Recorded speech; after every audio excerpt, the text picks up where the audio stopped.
नमस्कार। Sai college of teachers training Onama द्वारा संचालित ऑनलाइन क्लासेज में आप सभी प्रशिक्षुओं का स्वागत है। छात्रों, आज बीएड प्रथम वर्ष के छात्रों के लिए जिसका सब्जेक्ट है अधिगम एवं शिक्षण और उसका कोड है C3। तो C3 के अंतर्गत आज हम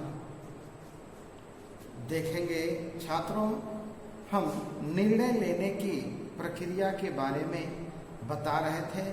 पिछले क्लास में भी हमने बताया निर्णय लेने के प्रकार, निर्णय लेने की विधि, और आज हम चर्चा करेंगे निर्णय लेने से संबंधित विभिन्न चरणों की क्रमबद्धता। निर्णय लेने की प्रक्रिया को जब हमने देखा, पढ़ा, समझा, तो निर्णय लेने से संबंधित विभिन्न चरणों, स्टेप्स के बारे में हमें ध्यान देना चाहिए। कैसे कैसे हम निर्णय लेंगे, क्रमबद्धता उसका क्या है, स्टेप्स क्या है। निर्णय लेते समय हमें विभिन्न चरणों से गुजरना पड़ता है और उन चरणों की क्रमबद्धता हम आपको एक एक करके बताने वाले हैं। उन चरणों की क्रमबद्धता क्या है हम देखेंगे इस क्लास में।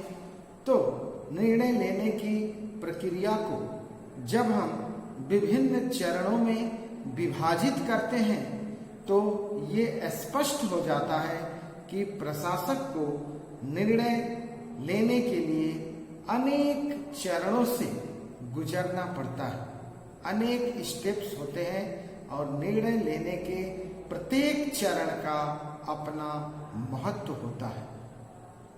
तो आइए देखते हैं कि ये जो स्टेप्स हैं, स्टेप्स का पारस्परिक संबंध प्रारूप में स्पष्ट रूप से हमने दिखाया है।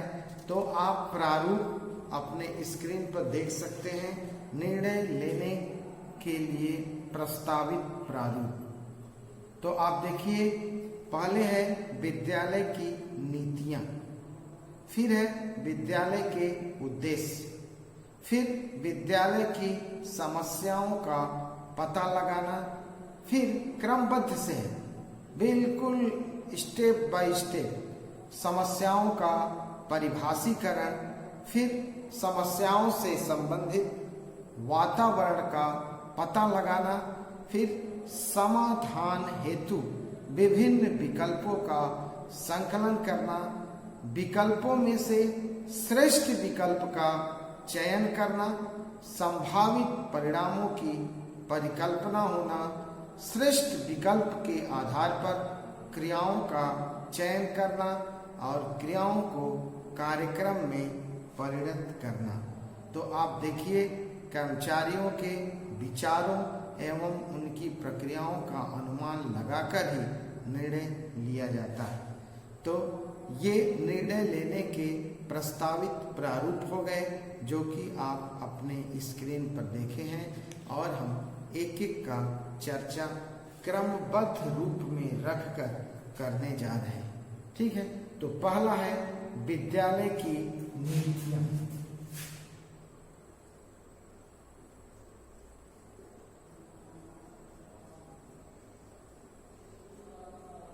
विद्यालय की नीतियां, ठीक है। विद्यालय की नीतियां, विद्यालय की नीतियां यानी प्रत्येक विद्यालय में कार्य करने की दिशा निर्धारित करने के लिए कुछ न कुछ निर्देशिकाएं, सीमाएं, परिपाटियां एवं नियम होते हैं जो विद्यालय की नीति निर्धारण करने में सहायक होते हैं। हमें नीति निर्धारण करते समय इनका प्रयोग औपचारिक ढंग से करना चाहिए, क्योंकि निर्णय लेते समय औपचारिकताओं को दूर रखना व्यवहारिक ढंग से उचित एवं उपयोगी हो, उसे ही अपनाना चाहिए। ठीक है, तो विद्यालय की नीतियां हैं। दूसरा है विद्यालय के उद्देश्य।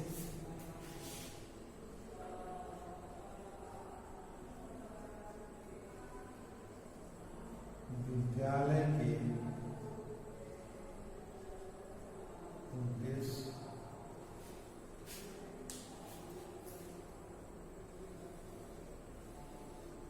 विद्यालय के उद्देश्य, ठीक है। तो विद्यालय के उद्देश्य के अंतर्गत हम देखेंगे छात्रों, विद्यालय के उद्देश्य निर्णय लेने में प्रत्यक्ष रूप से प्रभाव डालते हैं। विद्यालय के उद्देश्य संस्था के मूल्यों एवं मान्यताओं पर अधिक आश्रित होते हैं। अतः निर्णय लेते समय न केवल नीतियों को ध्यान में रखना है, वरन विद्यालय के उद्देश्यों पर मूल्यों को भी ध्यान में रखना है। जो निर्णय विद्यालय के उद्देश्य से तालमेल नहीं खाते हैं, वे विद्यालय के लिए हानिकारक सिद्ध हो सकते हैं। तो विद्यालय के उद्देश्य को प्रत्यक्ष रूप से विद्यालय के उस पर हानि न हो, इस प्रकार का निर्णय लेना चाहिए। तीसरा है विद्यालय की समस्याओं की खोज।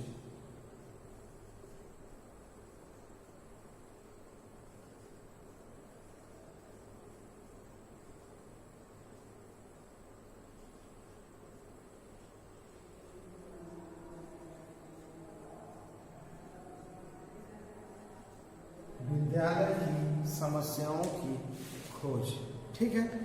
तो ऐसा देखने में आता है कि जब विद्यालय के निर्धारित उद्देश्यों की अवहेलना होने लगती है, तो समस्याएं अपने आप उत्पन्न होने लगती है। ये आप लोग भी भली भांति जानते हैं। अतः तो क्या करना चाहिए? इन्हीं समस्याओं का समाधान खोजने के में हमें निर्णय लेने पड़ते हैं। तो स्पष्ट है कि विद्यालय के प्राचार्य को निर्णय लेने की तभी आवश्यकता होती है जब उसके सामने समस्याएं उत्पन्न होती है।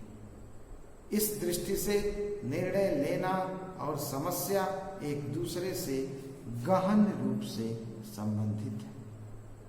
तो विद्यालय की समस्याओं की खोज अति करना बहुत ही आवश्यक हो जाता है कि इन्हीं समस्याओं का खोज करके उसका समाधान करने के लिए निर्णय लेने पड़ते हैं। फिर है समस्या का परिभाषीकरण।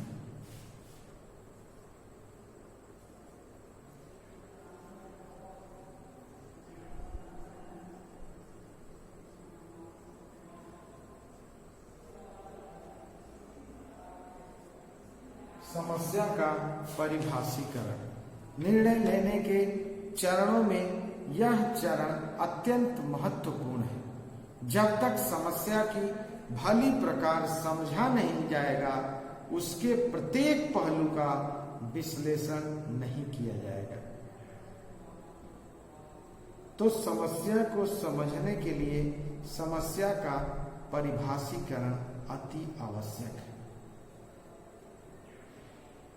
उसके कारण का पता नहीं लगाया जाएगा, तब तक समस्या का कोई समाधान ढूंढकर निर्णय तक नहीं पहुंच सकते।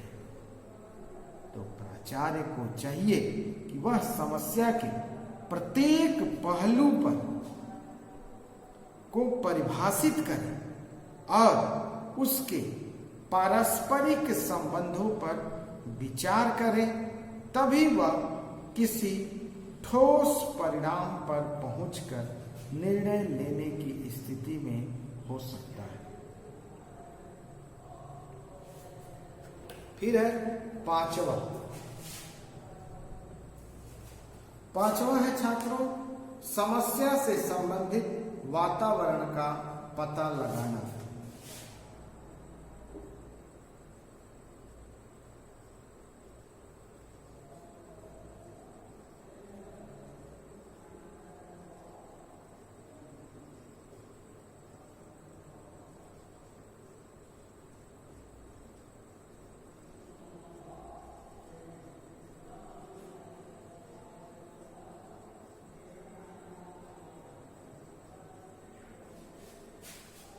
समस्या से संबंधित वातावरण का पता लगाना।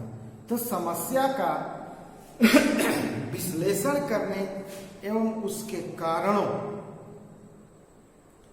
का पता लगाने के बाद हमें समस्याओं से संबंधित स्थितियों या वातावरण के विषय में जानकारी एकत्रित करनी चाहिए। यदि प्राचार्य को बुद्धिमत्तापूर्ण निर्णय लेना है तो उसके लिए वातावरण से संबंधित तथ्यों का संकलन करना आवश्यक है और इस क्रिया के माध्यम से प्राचार्य निदानात्मक तरीके से विचार कर सकता है। तो समस्या से संबंधित वातावरण का पता लगाना चाहिए और इस क्रिया के माध्यम से प्राचार्य निदानात्मक तरीके से विचार कर सकता है और ऐसा निर्णय ले सकता है जिससे वर्तमान एवं भविष्य में उठने वाली समस्याओं को रोका जा सकता है। तो समस्या से संबंधित वातावरण का पता लगाना अति आवश्यक है। फिर है छात्रों, समस्या के समाधान हेतु विभिन्न विकल्पों का संकलन करना। समस्या के समाधान हेतु विभिन्न विकल्पों का संकलन करना।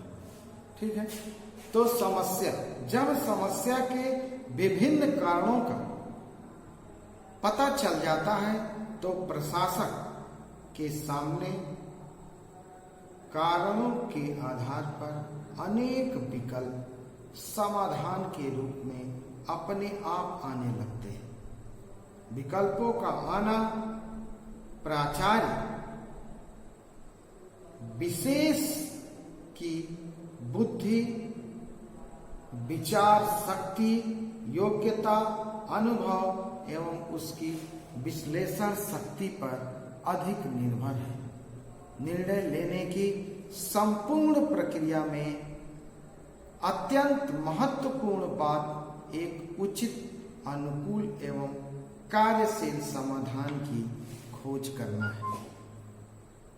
ठीक है, तो समस्या के समाधान के लिए विभिन्न विकल्पों का संकलन करना। फिर है श्रेष्ठ विकल्प का चयन करना। जब विभिन्न विकल्प का खोज कर लिए तो उसके बाद उसमें से जो सर्वश्रेष्ठ विकल्प है उसी का चयन किया जाता है। तो श्रेष्ठ विकल्पों का चयन करना। ठीक है, श्रेष्ठ विकल्पों का चयन करना। तो निर्णय लेने का यह चरण उपर्युक्त चरण पर पूर्ण निर्भर है। किस पर निर्भर है? इस पर निर्भर। क्यों? समस्या के समाधान में विभिन्न विकल्पों का संकलन किया गया और उसी में से एक श्रेष्ठ विकल्प चुना गया, इसलिए ये इस पर आधारित है। जब तक हम समस्या के समाधान हेतु विभिन्न विकल्पों की प्राप्त नहीं कर पाते तब तक श्रेष्ठ विकल्प का चयन करना हमारे लिए कठिन है। एक योग्य प्रशासक विभिन्न विकल्पों का मूल्यांकन भूत एवं वर्तमान में होने वाली क्रियाओं को आधार बनाकर कर सकता है। यदि प्रशासक ही विकल्प को चुन लेता है तो उसे न तो समस्या के समाधान करने में और न ही निर्णय लेने में कोई कठिनाई होती है। तो श्रेष्ठ विकल्प का चयन अति आवश्यक है। फिर है संभावित परिणामों की परिकल्पना होना। संभावित परिणाम,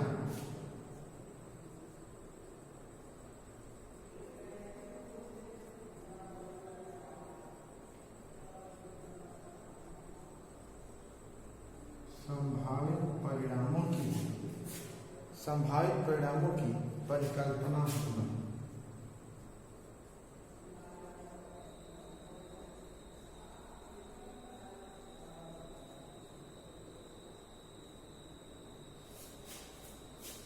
तो संभावित परिणाम, प्रशासक को चाहिए कि वह प्रत्येक विकल्प से प्राप्त होने वाले परिणामों का अनुमान लगाए और उन परिणामों की पारस्परिक तुलना करके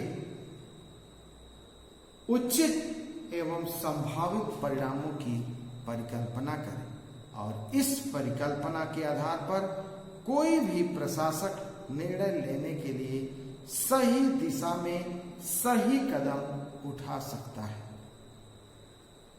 तो क्या है कि लिए गए निर्णयों के कारण उत्पन्न होने वाले विवादों से भी बचा जा सकता है। ठीक, नेक्स्ट है विकल्प के आधार पर क्रियाओं का चयन करना। विकल्प के आधार पर जो विभिन्न विकल्प हैं, विकल्प के आधार पर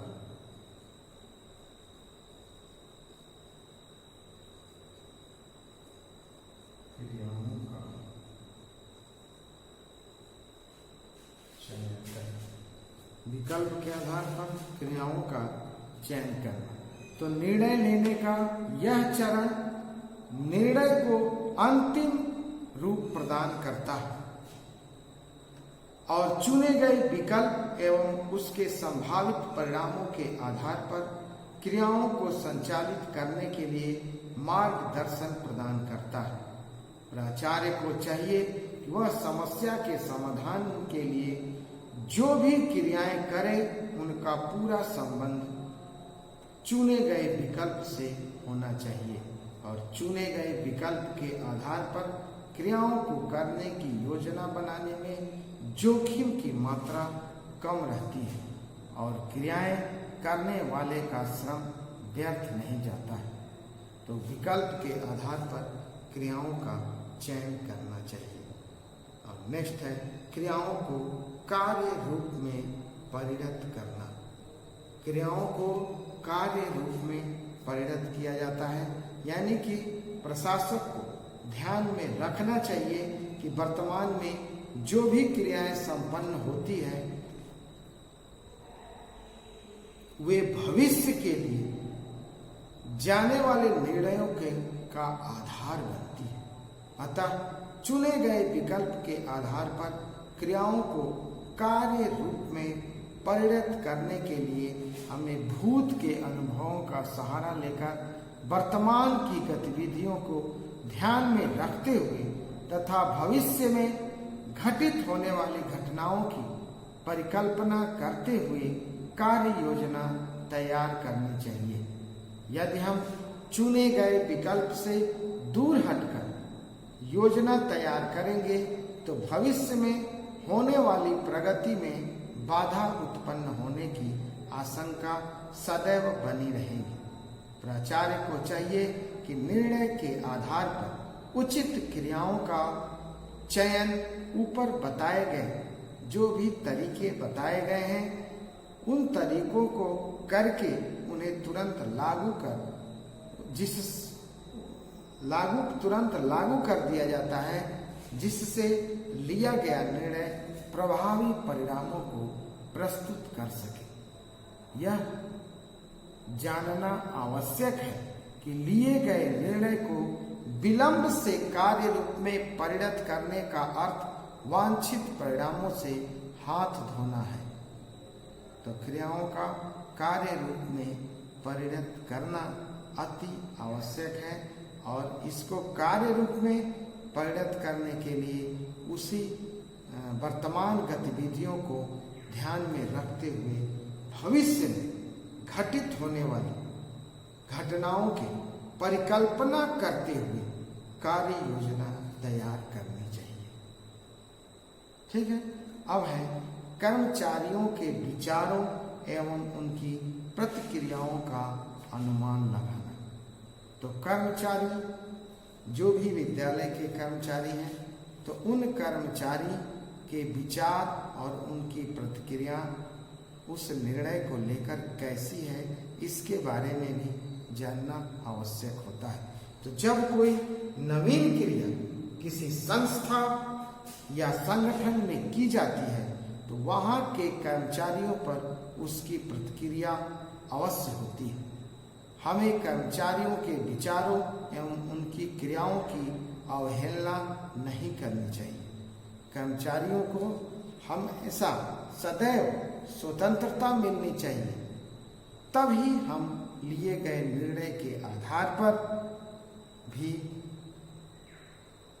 की जाने वाली क्रियाओं का सही मूल्यांकन कर सकते हैं।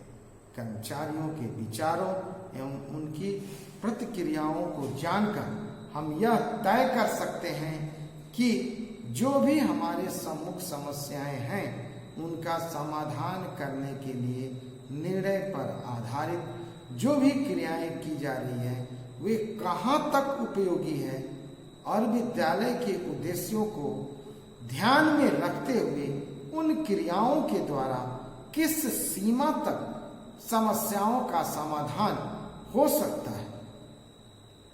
यदि निर्णय के आधार पर की जाने वाली क्रियाओं की समस्याओं का समाधान हो सकना संभव नहीं है, तो प्राचार्य को चाहिए कि वह निर्णय लेने के लिए प्रस्तावित प्रारूप में दिए गए विभिन्न चरणों के आधार पर सावधानी पूर्वक पुनः निर्णय ले और फिर उस निर्णय का जो भी विधि बताई गई है, उस विधि से मूल्यांकन करें। तो इस दृष्टि से निर्णय के प्रति कर्मचारियों के विचार एवं उनकी प्रतिक्रियाओं का अनुमान लगाना प्राचार्य के लिए महत्वपूर्ण ही नहीं वरन आवश्यक भी है। ठीक है। तो निर्णय लेने के लिए कर्मचारी के विचार और उनकी प्रतिक्रिया का अनुमान लगाना चाहिए प्राचार्य महोदय को। ठीक है। तो छात्रों, हमने देखा निर्णय लेने से संबंधित विभिन्न चरण। ये चरण है, इसमें 2 पॉइंट और है। 10th 11th क्रियाओं के कार्यक्रम में परिणत कराना और 11वां है कर्मचारियों के विचारों एवं उनकी प्रतिक्रियाओं का अनुमान लगाना। ठीक है। तो इस तरह से इस टॉपिक को यही समाप्त करते हैं। धन्यवाद।